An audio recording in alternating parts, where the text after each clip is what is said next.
नमस्कार मित्रों। तो इसमें हम लोग इस सीरीज़ में प्राचीन इतिहास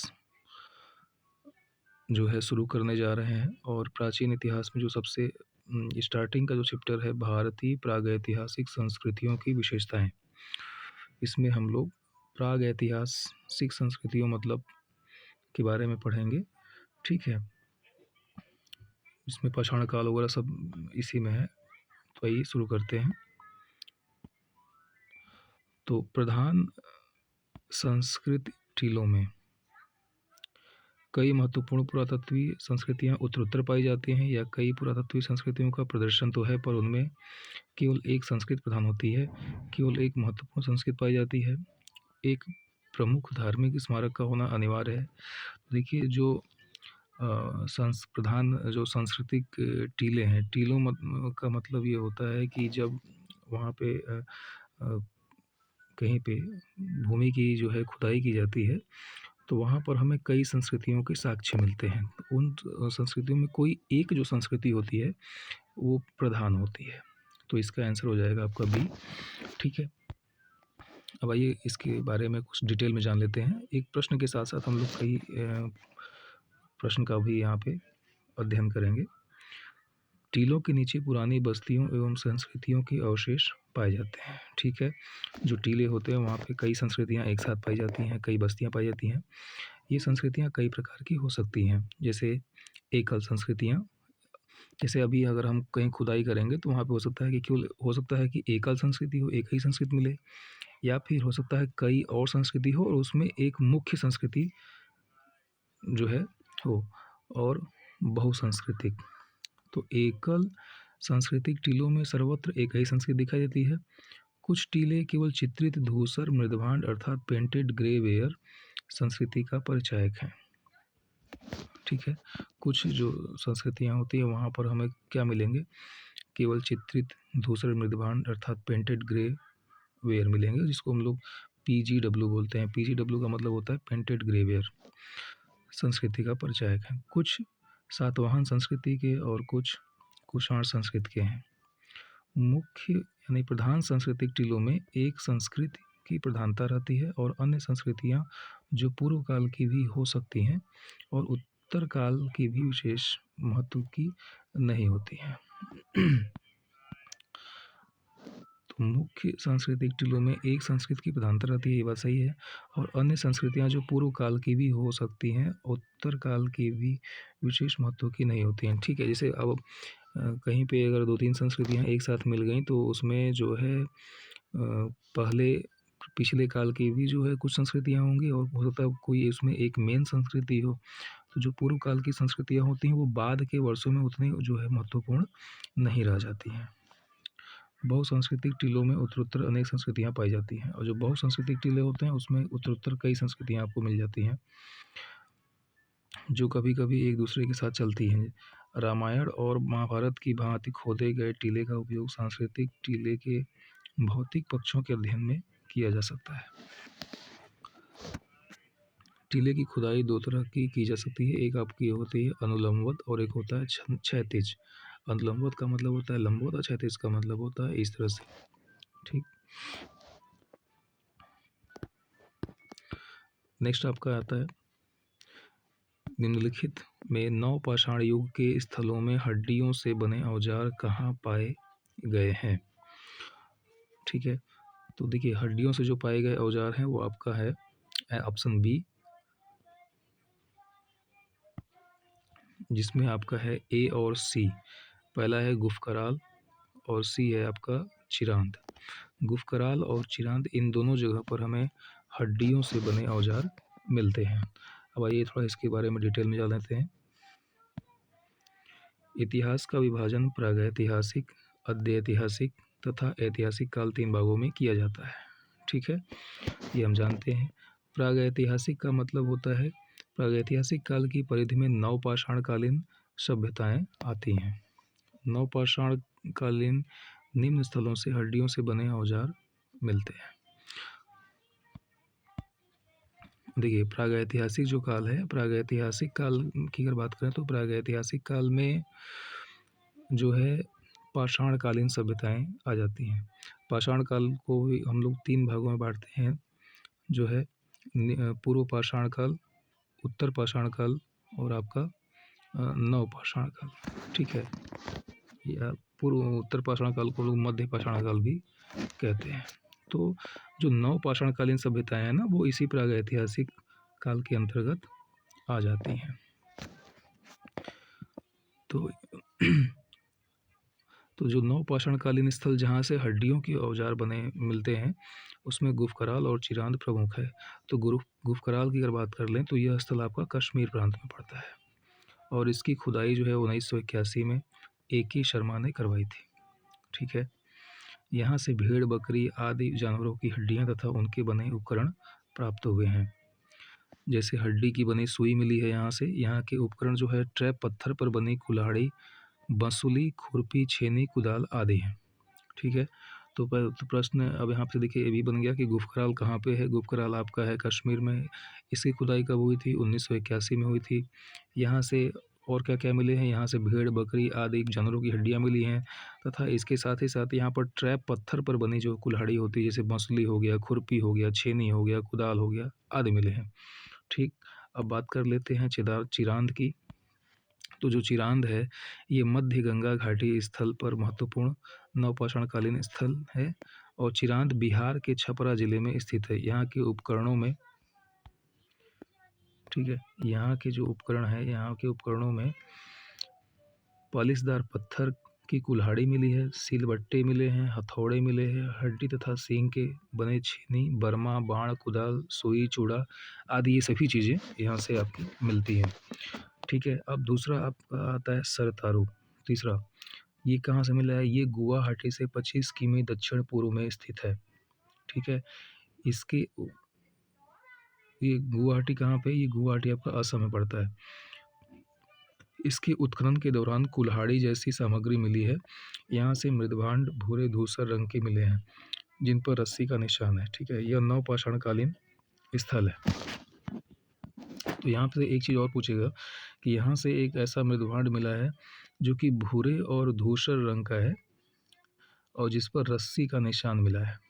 ठीक, तो एक प्रश्न यहाँ से भी मिल सकता है कि बताइए गुवाहाटी में वो कौन सी जगह है जहाँ पे जो है एक ऐसा मृदभांड मिला है जो कि भूरे और धूसर रंग का है, और साथ ही उस पर रस्सी का निशान है। प्रश्न यहाँ से भी बना के दे सकता है।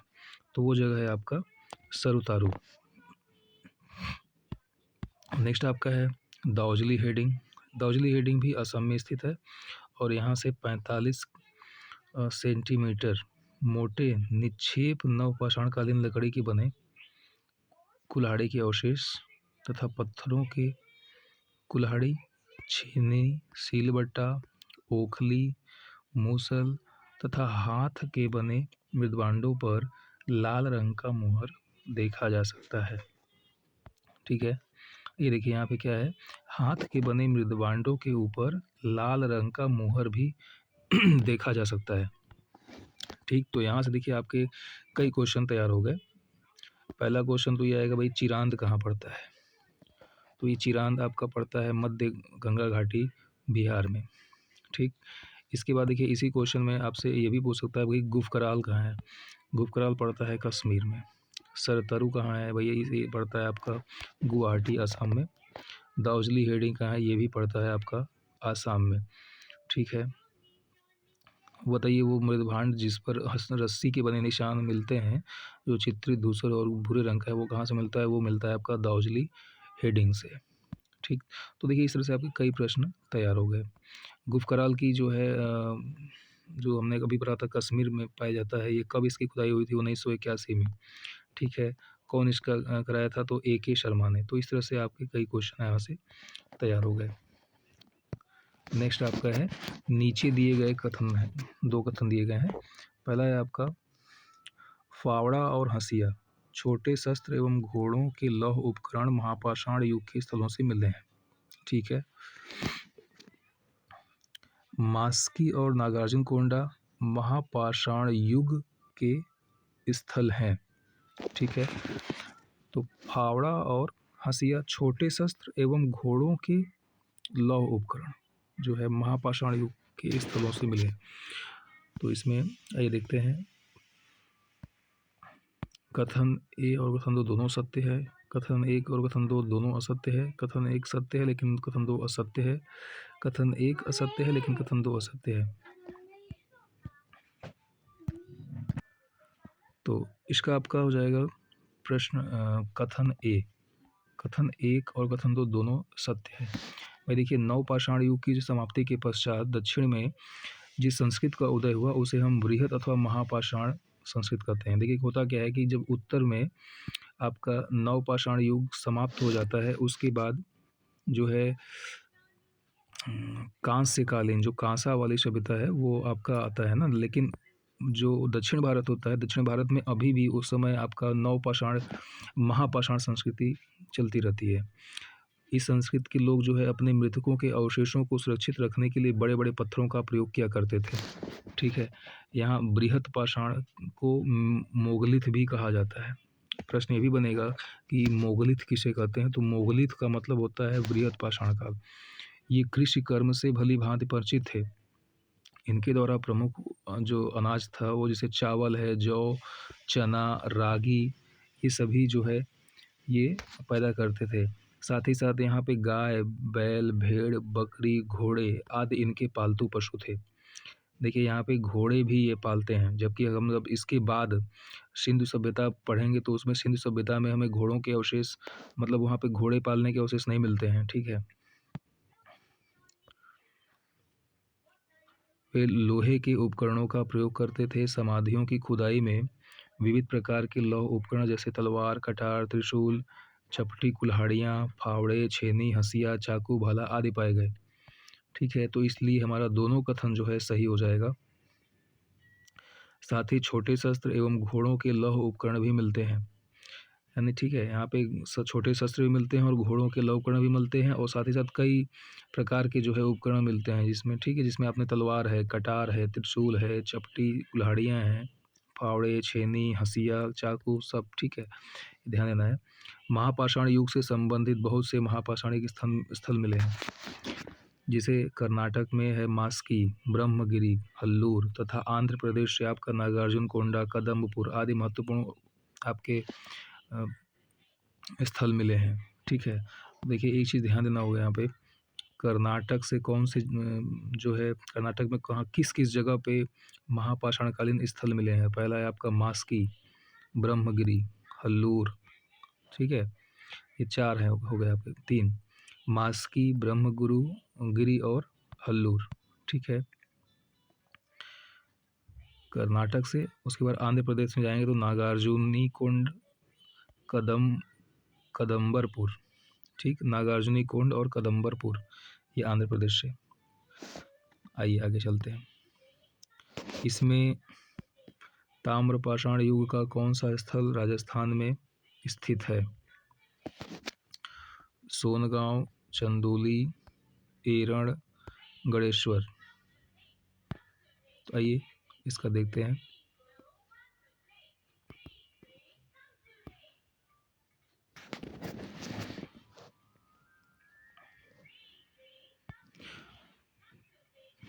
तो इसका जो करेक्ट आंसर है वो है आपका आंसर डी। डी का मतलब होता गणेश्वर। ठीक, अब आइए थोड़ा इसको डिटेल में पढ़ लेते हैं। जिस काल में तांबा और पत्थर के हथियारों का प्रयोग एक साथ होता था। ठीक, ठीक है, जिस समय में तांबा और पत्थर के हथियारों का प्रयोग एक साथ होता था, मतलब होता क्या था, एक समय ऐसा आया जैसे भाई पाषाणकालीन सभ्यता पहले आई, उसके बाद आपका आया ताम्रकालीन सभ्यता। ठीक है, तो अब पाषाण काल के बाद जो ताम्र पाषाणी एकाएक तो ताम्र सभ्यता आई नहीं होगी। कुछ समय तक जो है ताम्र सभ्यता और पाषाण सभ्यता एक साथ चली होगी। ठीक है भाई, कोई भी सभ्यता जब आती है तो एकाएक तो चेंज होगी नहीं, धीरे धीरे उसमें समय होगा, धीरे धीरे चेंज होगा, धीरे धीरे लोग अपनाएंगे। तो एक समय ऐसा था जब ताम्र सभ्यता और पाषाण सभ्यता एक साथ चल रही थी। उस काल को हम लोग ताम्र पाषाण काल कहते हैं। ठीक, ध्यान देना होगा। ताम्र पाषाण काल वो काल होता है जिसमें तांबा और पाषाण दोनों का प्रयोग हम लोग साथ में करते हैं। यह काल प्राक हड़प्पा तथा उत्तर हड़प्पा काल तक फैली है। ठीक है, ये जो सभ्यता है प्राक हड़प्पा मतलब हड़प्पा के पहले का समय, और उत्तर हड़प्पा का मतलब होता है हड़प्पा के बाद के समय तक। जो हड़प्पा सभ्यता है, जो सिंधु घाटी की सभ्यता है, उसमें सिंधु घाटी सभ्यता के बाद के समय तक भी हमें ताम्र पाषाण काल के जो है अवशेष मिलते हैं। एक विद्वान है गार्डन चाइल्ड की एक पुस्तक है व्हाट हैपेंड इन हिस्ट्री। इस पुस्तक में तांबे के महत्व को बताया गया है। ठीक है, प्रश्न आपसे ये बनेगा कि भाई बताओ व्हाट हैपेंड इन हिस्ट्री ये किसकी पुस्तक है? तो उत्तर होगा गार्डन चाइल्ड की। इस पुस्तक में किस चीज़ के महत्व को बताया गया है? तो इसमें आपको तांबे के महत्व को बताया गया है। उत्तर भारत में पाषाणकालीन संस्कृतियों के बाद ताम्र पाषाणकालीन संस्कृति का प्रचलन हुआ। ठीक है, देखिए उत्तर भारत में क्या है, पहले पाषाणकालीन संस्कृति आई, इसके बाद ताम्र पाषाणकालीन संस्कृति आई। ठीक है, जबकि दक्षिण भारत में पाषाणकालीन संस्कृति के बाद सीधे लौह काल की शुरुआत हो जाती है। ये एक बड़ी आश्चर्यजनक घटना है कि जो दक्षिण भारत है, दक्षिण भारत में पाषाण काल के बाद ताम्र पाषाणकालीन संस्कृति नहीं आती है। दक्षिण भारत में पाषाण काल के बाद सीधे लौहकालीन संस्कृति सभ्यता का विकास हो जाता है। ठीक है, तो ये भी आपको बात में दिमाग में ध्यान में रखना है इस बात को। अब आगे है आपका गणेश्वर सभ्यता। तो गणेश्वर सभ्यता की बात करें तो यह राजस्थान में है। भाई राजस्थान में कहाँ पे है? एक जिला है सीकर जिला, सीकर जिले में एक नदी बहती है कांतली नदी। उसी कांतली नदी के उद्गम स्थल पर स्थित है ये गणेश्वर सभ्यता, और यह सभ्यता 2800 ईसा पूर्व में विकसित हुई थी। कब विकसित हुई थी? 2800 ईसा पूर्व में। यह ताम्र युगीन संस्कृतियों में सबसे पुरानी है। तो अब देखिए एक प्रश्न आपसे यहाँ बन गया कि ताम्र युगीन संस्कृतियों में सबसे पुरानी संस्कृति कौन सी है? तो वो है आपका गणेश्वर सभ्यता। इसलिए इसे ताम्र युगीन संस्कृति की जननी भी कहा जाता है। प्रश्न ये भी बनेगा आपसे कि ताम्र युगीन संस्कृति की जननी किस संस्कृति को कहा जाता है? तो भाई उसको कहा जाता है गणेश्वर सभ्यता को। इसके प्रमुख स्थल, अब ये जो गणेश्वर सभ्यता है ना, इस गणेश्वर सभ्यता में कोई एक जगह तो फैली नहीं है, ये कई जगहों पे फैली है। तो उसमें कौन कौन से प्रमुख स्थल हैं?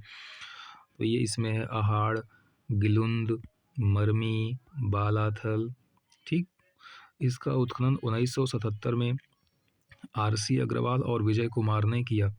देखिए जो नेट की परीक्षाएं होती हैं या पीजीटी लेवल की जो परीक्षाएं होती हैं उसमें बड़ा डिटेल से क्वेश्चन पूछता है। ठीक है, तो यहाँ तक भी वो क्वेश्चन पूछ सकता है, यहाँ तक इस गहराई तक भी जा सकता है कि भाई बताओ बालाथल जो है किस सभ्यता से रिलेटेड करता है? तो ये रिलेट करता है गणेश्वर सभ्यता से। गिलुंद मरमी किस सभ्यता को रिलेट करता है? गणेश्वर सभ्यता से। ठीक है, ये भी पूछ सकता है भाई गणेश्वर सभ्यता का उत्खनन कब करवाया गया? तो 1977 में। किसने करवाया? आरसी अग्रवाल और विजय कुमार ने। ठीक है, देखिए एक प्रश्न से कई सारे प्रश्न यहाँ पे बन जाएंगे आपके। नेक्स्ट है आपका सोनगांव।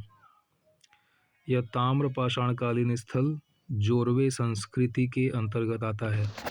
एक संस्कृति थी जोरवे संस्कृति। ठीक है, ये आपकी सोनगांव में इसका स्थल था। ये कहाँ है सोनगांव? ये पुणे में है। पुणे कहाँ पड़ता है? महाराष्ट्र में। महाराष्ट्र में पुणे है। वहाँ पे सोनगांव, इनाम गांव, चंदोली नामक महत्वपूर्ण जोरवे संस्कृति के स्थल हैं। ठीक है, तो ये जोरवे संस्कृति के प्रमुख स्थल कौन कौन से हैं? सोनगांव, इनाम गांव, चंदोली। ये कहाँ पड़ते हैं भाई? महाराष्ट्र में। नेक्स्ट आपका है एरण। एरण जो है ताम्र पाषाणकालीन स्थल मालवा, इसको मालवा या कायथा संस्कृति कहते हैं। मालवा या कायथा संस्कृति इसलिए कहते हैं चूँकि ये आपका गुजरात है, ठीक है। गुजरात के ऊपर जो है ऊपर राजस्थान है इधर, ठीक। राजस्थान के नीचे इधर ये वाला जो क्षेत्र लमसम पड़ता है गुजरात के ही बगल में, ये वाला क्षेत्र ये मालवा के रीजन में आता है, ठीक है। तो यहाँ पे आपकी जोरवे संस्कृति के अंतर्गत अवशेष मिलते हैं। एरण सॉरी हम लोग एरण की बात कर रहे थे, तो ये मालवा और कायथा मालवा में पाई जाती है और संस्कृति के अंतर्गत आता है। इसके निम्नलिखित क्षेत्र हैं जैसे नागदा है, नवादा है, एरण है और गुगेरिया है।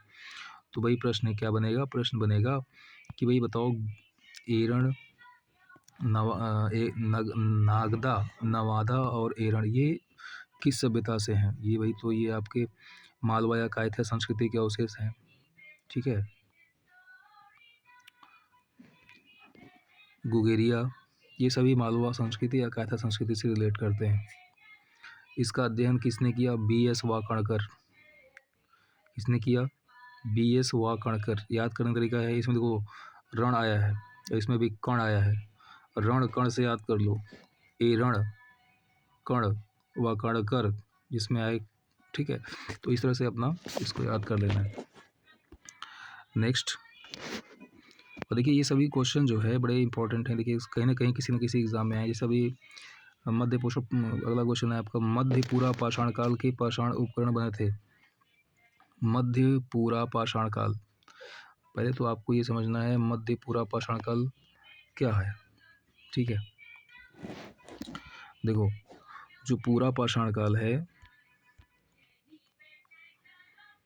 ना, हम लोग देखो पाषाण काल को 3 भाग में बांटते हैं, पूरा, मध्य, नव। पूरा पाषाण काल, मध्य पाषाण काल और एक नव पाषाण काल। ये जो पूरा पाषाण काल है इसको भी हम लोग 3 भाग में बांट देते हैं। निम्न पूरा पाषाण काल, ठीक, मध्य पूरा पाषाण काल, ठीक है, उत्तर पूरा पाषाण काल, ठीक है। इसको 3 भाग में हम लोग बांट देते हैं। तो यहाँ पे ये उसी मध्य पूरा पाषाण काल की बात हो रही है, ठीक है। मध्य पूरा पाषाण काल के पाषाण उपकरण किससे बने थे? तो ये जो है आपके बने थे बी, फलक से बने थे, ठीक है। अब फलक और एक होता है कोर, ठीक है। ये क्या होता है? देखो जैसे ये कोई पत्थर है, इस पत्थर का ये छोटा हिस्सा कट के अलग हो गया तो इसको बोला जाएगा फलक। और ये जिस चीज़ से टूट के अलग हुआ, ये बड़े वाले भाग से टूट के अलग हुआ है तो इस बड़े वाले भाग को बोलेंगे कोर, ठीक। तो अब बात समझ में आ गई होगी आपको। अब आगे चलते हैं। मध्य पूरा पाषाण काल में क्वार्टजाइट पत्थरों के स्थान पर जैस्पर, चर्ट, फ्लिंट आदि के पत्थर प्रयुक्त होने लगे। ये आपको बहुत ये इम्पोर्टेंट है, ये समझना आपको और समझना और जानना बहुत ज़रूरी है। देखिए जो मध्य पाषाण काल में क्या हो रहा था कि हम अधिकतर अपने औजार जो थे वो पाषाणों से बनाते थे, और उन पाषाणों में क्या होता है कि जब हम मध्य पूरा पाषाण काल में आते हैं, मध्य पूरा पाषाण काल के पहले अगर आप जाते हो निम्न पूरा पाषाण काल में, तो वहाँ पे क्या था कि वहाँ पे क्वार्टजाइट पत्थरों का यूज किया जाता था ज़्यादा।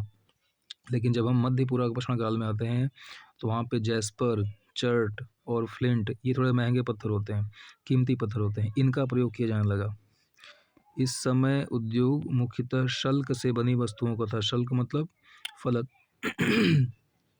इस समय के मुख्य जो औजार थे वो क्या थे? फलक, बेदनी, छेदनी, खुरचनी, ठीक है, यही सब थे। फलकों की अधिकता के कारण इस काल को फलक संस्कृति की संज्ञा दी जाती है, क्योंकि इस काल में फलक ज़्यादा ही मिलते हैं, ठीक है। इस वजह से इसे हम फलक संस्कृति भी कहते हैं। और जिस पत्थर को तोड़कर, फलक एक प्रकार का औजार होता था जिसे पत्थर को तोड़कर बनाया जाता था, ठीक है। भाई फलक क्या था ये भी पूछ सकता है, फलक क्या होता है? तो फलक जो है एक पत्थर को तोड़कर बनाया जाता था, या और फलक एक प्रकार का हथियार होता था जिसे हम पत्थर को तोड़कर बनाते थे, ठीक है। निम्नलिखित में से कौन एक स्थल नव पाषाण काल से संबंधित है?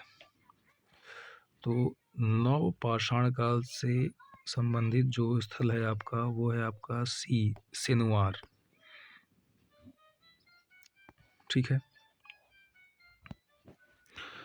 तो नवपाषाण युग के स्थल कौन कौन से हैं भाई जान लीजिए। अब इसको डिटेल में जान लेते हैं। उत्तर पश्चिम भारत, उत्तर पश्चिम भारत में हम जब आते हैं, उत्तर पश्चिम भारत की मतलब समझ रहे हो, पूरब पश्चिम उत्तर दक्षिण। उत्तर पश्चिम भारत का मतलब ये जो है ये, ठीक है, ये वाला एरिया जो हो गया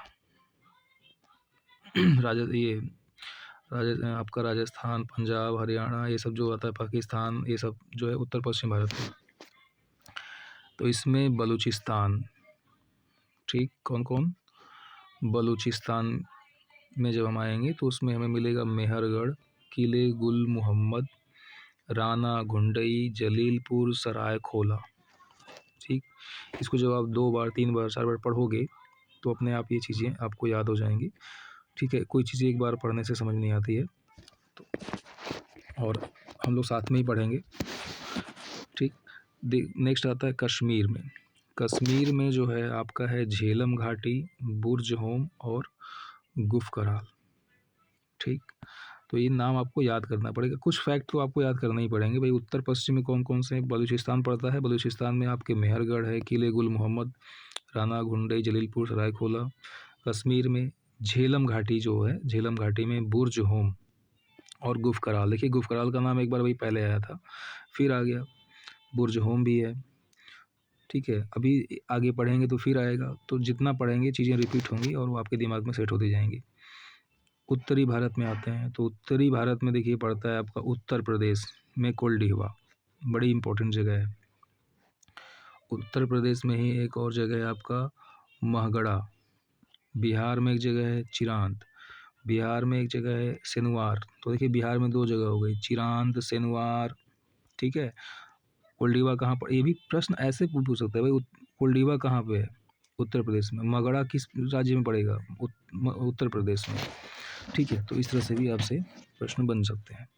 पूर्वी भारत में अगर हम बात करें, और ये सभी स्थल नवपाषाण काल के हैं। ठीक है, पूर्वी भारत में बात करें तो पूर्वी भारत में पश्चिम बंगाल आता है, पांडु राजा ढेरी आता है, ये बंगाल में है।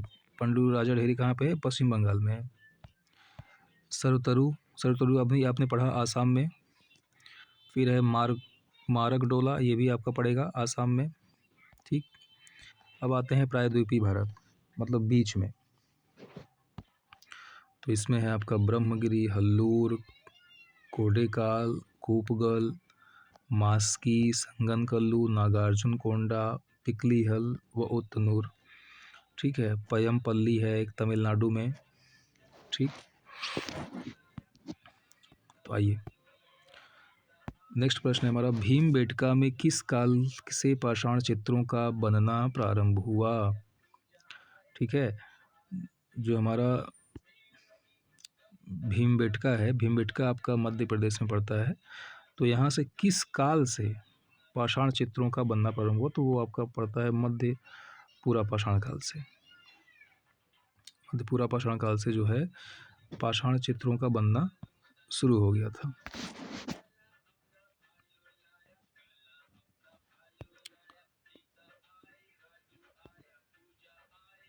तो ऑप्शन है आपका मध्य पाषाण काल, सॉरी पूरा नहीं होगा, मध्य पाषाण काल से जो है चित्रों का बनना शुरू हो गया था।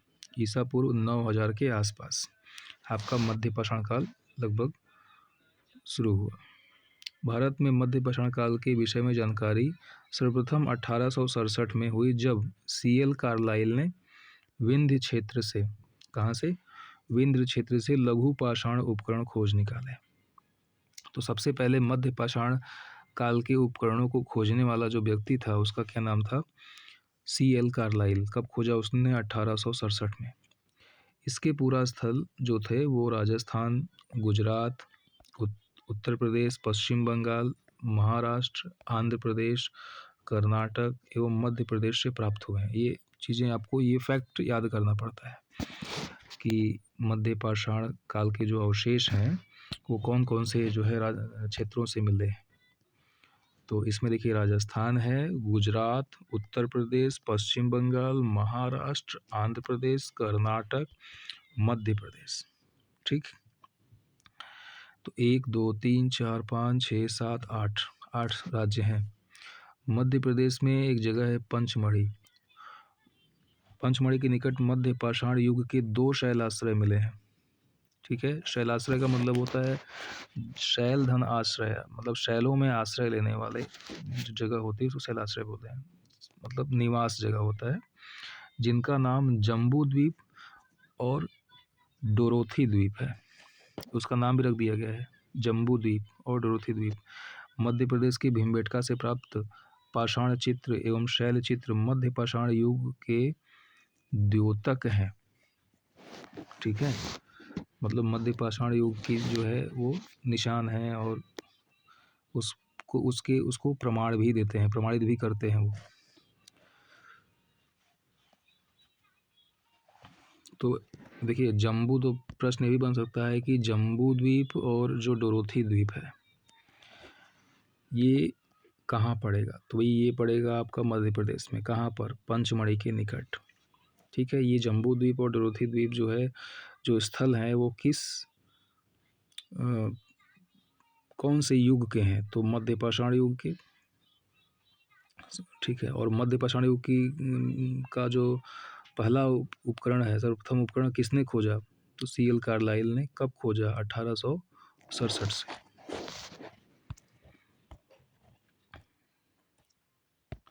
निम्न पुरा स्थलों में कौन सा महाराष्ट्र में नहीं है?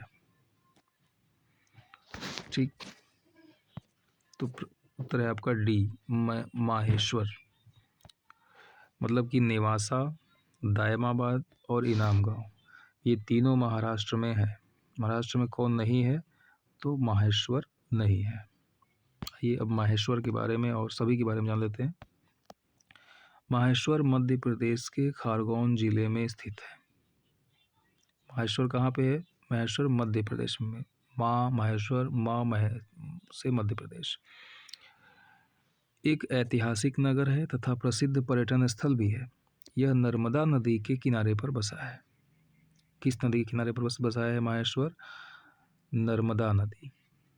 ठीक, माहेश्वर को महिष्मती भी के नाम से भी जाना जाता है। प्राचीन समय में यह शहर होलकर राज्य की राजधानी था। ठीक, कौन से राज्य की राजधानी था? होलकर राज्य। माहेश्वर का हिंदू धार्मिक ग्रंथों जैसे रामायण और महाभारत में भी उल्लेख मिलता है। तो बहुत इम्पोर्टेंट है। इस शब्द का उल्लेख आपको रामायण और महाभारत में भी मिल रहा है। इसका मतलब कि इसकी धार्मिक विशेषता भी है, इसका पौराणिक महत्व भी है। ठीक है, इसे माहिष्मती के नाम से जाना जाता था। ठीक है, तो मतलब इसके नाम को प्रमाणित करते हैं ये दोनों ग्रंथ। ठीक है, तो इसलिए इसका जो है विशेष महत्व है, और विशेष महत्व इसलिए भी है क्योंकि ये निम्न पुरा स्थलों में आता है। ठीक है, निम्न पुरा स्थल जब भी बात करेगा निम्न पुरा स्थल, तो निम्न पुरा स्थल में 3 स्थल आ जाएंगे। कौन कौन सा? निम्न पुरा स्थल नहीं, ठीक है। पूर्व जो आपका हमने बताया था पाषाण काल को 3 भागों में बांटते हैं। पहला पूर्व पाषाण काल, मध्य पाषाण काल, उत्तर पाषाण काल। तो जो पूर्व पाषाण काल है ना, वो सिर्फ पूर्व पाषाण काल को ही निम्न पुरा स्थल कहते हैं। तो निम्न पुरा स्थलों में 3 चीज़ें आती हैं। एक आपका हो जाता है जो है मध्य पूर्व पाषाण काल और उत्तर पूर्व पाषाण काल। ठीक है, और एक पूर्व पाषाण काल तो आता ही है आपका। ठीक है, निम्नलिखित में किसने उत्तर प्रदेश में प्रथम नवपाषाण उपकरण प्राप्त किया? उत्तर प्रदेश में प्रथम नवपाषाण उपकरण प्राप्त करने वाले जो व्यक्ति थे वो थे आपके ले मसूरिये। कौन थे? ले मसूरिये। इन्होंने उत्तर प्रदेश में सर्वप्रथम नवपाषाण उपकरण प्राप्त किया। नवपाषाण या नियोलिथिक, नवपाषाण को ही हम लोग नियोलिथिक बोलते हैं। इस शब्द का प्रयोग सबसे पहले जॉन लुब्बाक ने 1865 में किया। किसने किया? जॉन लुब्बाक। देखिए कितना अच्छा प्रश्न बन गया कि भाई नवपाषाण जो शब्द है या नियोलिथिक जो शब्द है उसका सर्वप्रथम प्रयोग किसने किया? तो जॉन लुब्बाक ने। कब किया? 1865 में। इनकी एक प्रकाशित पुस्तक थी pre historic times. Pre historic times में इन्होंने किया था, और विश्व के संदर्भ में नवपाषाण युग 9000 ईसा पूर्व से प्रारंभ होता है, लेकिन भारत में इसकी शुरुआत 7000 ईसा पूर्व में हुई। यहाँ पे ये फैक्ट थोड़ा समझना पड़ेगा और इम्पोर्टेंट है। प्रश्न ये बनेगा कि विश्व के संदर्भ में जो नवपाषाण युग है उसकी शुरुआत कब हुई थी? 9000 ईसा पूर्व में। लेकिन भारत के संदर्भ में जब हम बात करेंगे तो भारत में जो नवपाषाण युग की शुरुआत हुई थी वो हुई थी 7000 ईसा पूर्व में। ठीक है, यानी कि भारत में जो नवपाषाण युग है वो थोड़ा देर बाद आया, 2000 ईसा पूर्व लग गया, 2000 साल लग गया भारत में नवपाषाण काल शुरू होने में। ठीक है, सर्वप्रथम 1860 में ले मसूरी नाम के एक व्यक्ति थे। इस काल का प्रथम प्रस्तर उपकरण उत्तर प्रदेश की टोंस नदी घाटी से इन्होंने प्राप्त किया। देखिए, अब इसको डिटेल में जब पूछना होगा तो देखिए इतना अंदर तक जाएगा। ठीक है, कि जो ये भी पूछ सकता है कि प्रथम प्रस्तर उपकरण, जो नवपाषाण काल का प्रथम प्रस्तर उपकरण किस नदी से मिला? तो वो मिल जाएगा आपका उत्तर प्रदेश की टोंस नदी घाटी से। ठीक है, या ये पूछ लेगा कि उत्तर प्रदेश में जो प्रथम नवपाषाण उपकरण है वो कहाँ से मिलता है? तो वो मिलता है आपका टोंस नदी घाटी से। नेक्स्ट प्रश्न है आपका, 30 मई 1863 को रॉबर्ट ब्रूसफुट ने मद्रास के पास स्थित पल्लवरम से किस पुरापाषाणिक परंपरा के उपकरण खोजे थे? तो आई थिंक इसका होगा blade Buren, blade flag, hand axe और क्लीवर परंपरा। ठीक है, ये आई थिंक सी होगा इसका। आइए, 30 मई 1863 को एक व्यक्ति थे रॉबर्ट ब्रूसफुट, ये मद्रास आते हैं और मद्रास के पास एक जगह है पल्लवरम, वहाँ से हैंडेक्स क्लीवर परंपरा के, हैंडेक्स और क्लीवर परंपरा के पुरापाषाणिक उपकरणों को इन्होंने खोज निकाला। जनवरी 1864 ईस्वी में फिर से पल्लवरम से कई उपकरण प्राप्त हुए। हस्तकुठार संस्कृति को मद्रास संस्कृति या मद्रास उद्योग भी कहा जाता है। हैंडेक्स को ही हिंदी में हम हस्तकुठार कहते हैं। ठीक है, तो ये जो हस्तकुठार है या जो हैंडेक्स है ना, इसी को हम लोग मद्रास संस्कृति या मद्रास उद्योग भी कहते हैं, इसलिए क्योंकि चूंकि मद्रास में ही सबसे पहले इस उपकरण को खोजा गया। ठीक है, और किसके द्वारा खोजा गया? रॉबर्ट ब्रूसफुट द्वारा 1863 में खोजा गया, और फिर उसी के एक साल बाद यहाँ पे बहुत सारे उपकरण उससे रिलेटेड मिल जाते हैं। ठीक है, तो आज के सेशन में बस इतना ही, आगे हम लोग पढ़ेंगे नेक्स्ट वीडियो में।